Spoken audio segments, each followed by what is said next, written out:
Bienvenue si vous nous rejoignez dans 64 minutes, c'est l'heure du grand angle de cette édition.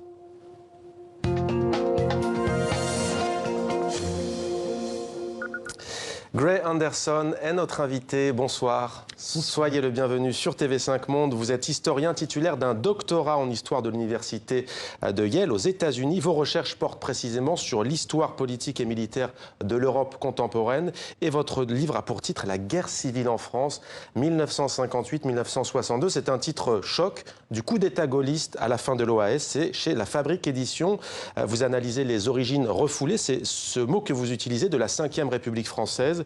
Mai 1958, précisons-le d'entrée pour qu'on comprenne bien, ça marque le début d'une séquence insurrectionnelle où le sort de la France va se jouer à Alger. D'abord, peut-être une petite question un peu plus personnelle. Comment un jeune Californien de l'université de Yale va s'intéresser à l'histoire qui a déchiré deux pays, l'un en Europe, l'autre en Afrique, à des milliers de kilomètres des États-Unis? Donc j'ai commencé mes recherches doctorales au moment d'une espèce de redécouverte aux États-Unis de l'expérience française en Algérie et surtout des doctrines de la contre-insurrection. Okay. Et c'est comme ça, c'est en lisant les textes des stratèges français tels que Tranquier, Lachois, Galula, que je me suis posé la question des rapports entre le pouvoir civil et le pouvoir militaire. Comme ça, je me suis rendu compte que au milieu de ce qu'on a tendance à qualifier des 30 glorieuses de l'Europe de l'après-guerre pacifiée, on a affaire avec une crise de grande ampleur au sein de ce continent qui mène à un coup d'État et qui fait tomber une république.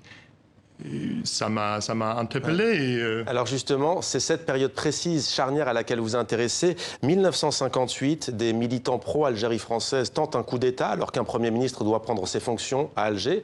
En mai 1958, le général de Gaulle revient au pouvoir.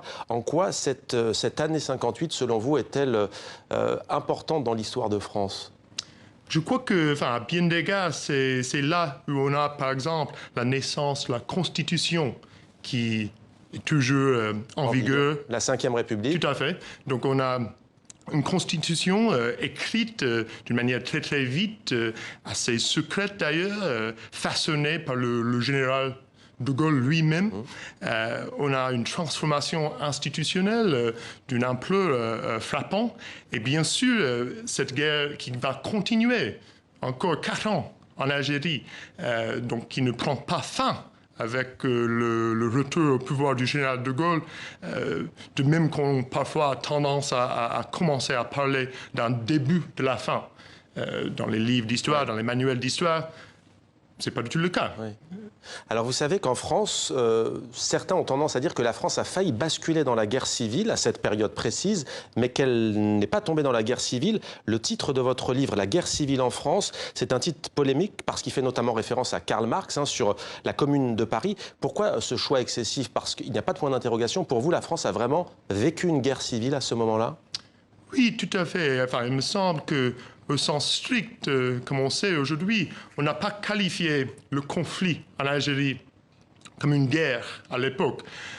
En même temps, c'est bel et bien une lutte armée qui a opposé des citoyens français des deux parts, des deux côtés de la Méditerranée, et qui a produit aussi des violences extraordinaires en France métropolitaine. Donc si on pense par exemple au massacre d'octobre 61, de 62, aux attentats de l'OAS, à cet égard, il me semble que ce n'est pas aussi controversé que ça de parler d'une guerre civile, bien que ce concept reste, comme vous dites, avec raison, un concept polémique qui a été employé par différents acteurs de l'époque pour servir des projets différents.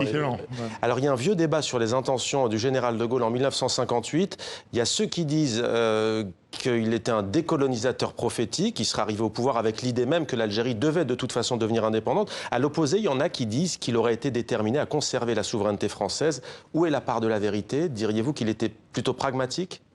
Donc, c'est une question, c'est un débat, c'est toujours un débat, mais cette question m'a intéressé moins que la question de comment De Gaulle et ses proches, ses soutiens, ont réussi après coup à présenter, à vendre d'une certaine manière ce qui a été une défaite cinglante pour la France, comme la réussite d'un projet décolonisateur. Ouais. Et là, je m'inscris pleinement dans les travaux, par exemple, de l'historien américain Todd Shepard, ou de la politologue Brigitte Gaïti, qui ont travaillé sur cette espèce de neutralisation qui intervient très vite dans l'après-62.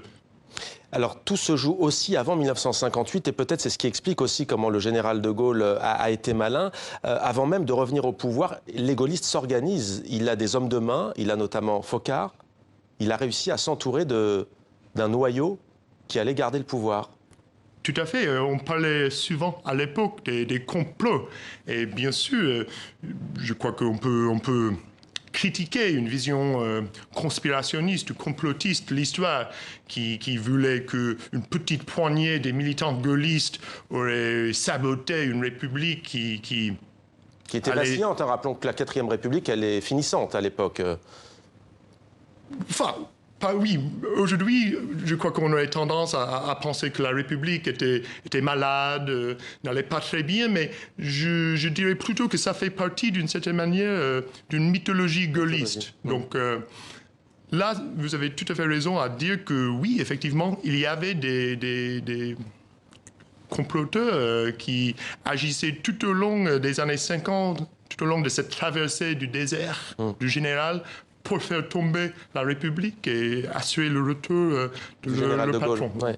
Comment expliquez-vous que ce coup d'État gaulliste 1958 à Alger soit effacé de la mémoire collective française? Parce que rappelons que 1968, révolte à Paris, les barricades, on est 10 ans après. Et vous dites qu'il n'y a aucune célébration en fait de 1958, on n'en parle pas. Et c'est pourtant le 10e anniversaire. Oui, on en parlait, mais c'est les gauchistes, c'est en même temps les gauchistes en 68, les étudiants, les insurgés, et une fraction de l'extrême droite qui restait toujours marquée par cette expérience de guerre civile en Algérie, qui parlait. Les gaullistes, le régime, était beaucoup plus discret. Donc c'est une question fondamentale, et j'essaie à répondre dans le livre, justement, mais c'est lié, il me semble, surtout à un discours de légitimité structuré autour des oppositions entre, par exemple, la modernité, le passéisme, l'ouverture, la fermeture. Avec notamment le Parti communiste français qui parlera de fascisme, un terme, vous dites, qui n'était pas approprié parce qu'il fait référence, bien entendu, notamment à l'entre-deux-guerres. Terminons, si vous voulez bien, par le poids de cette page sombre de l'histoire de France aujourd'hui encore. Vous écrivez notamment « Le régime de la France actuelle, donc la 5e République, reste profondément marqué par les troubles de ses débuts ». En quoi cette période de 1958 et du début de la 5e République façonne-t-elle encore la France et les débats politiques en France ? Donc je crois que si on se penche par exemple sur les violences policières, la domination policière qui pèse surtout sur les populations racisées en France, sur les concepts de l'ennemi intérieur liés avec la soi-disant guerre contre le terrorisme, la politique française dans l'ancien précaré de l'Afrique francophone, mais aussi bien sûr la vie institutionnelle du pays, c'est-à-dire une présidence extrêmement forte, pour ne pas dire autoritaire, un parlement émasculé par bien d'égards. On voit là des symptômes, des produits, d'une certaine manière, de cette conjoncture très mouvementée entre 58 et 62. Merci beaucoup d'avoir répondu à nos questions. Gray Anderson, la guerre civile en France, 1958-1962, du coup d'État gaulliste à la fin de l'OAS. Et donc, chez La Fabrique Édition, je rappelle aussi qu'on peut vous lire dans la presse américaine, puisque vous y écrivez fréquemment sur la vie politique française. Merci à vous. Merci à vous.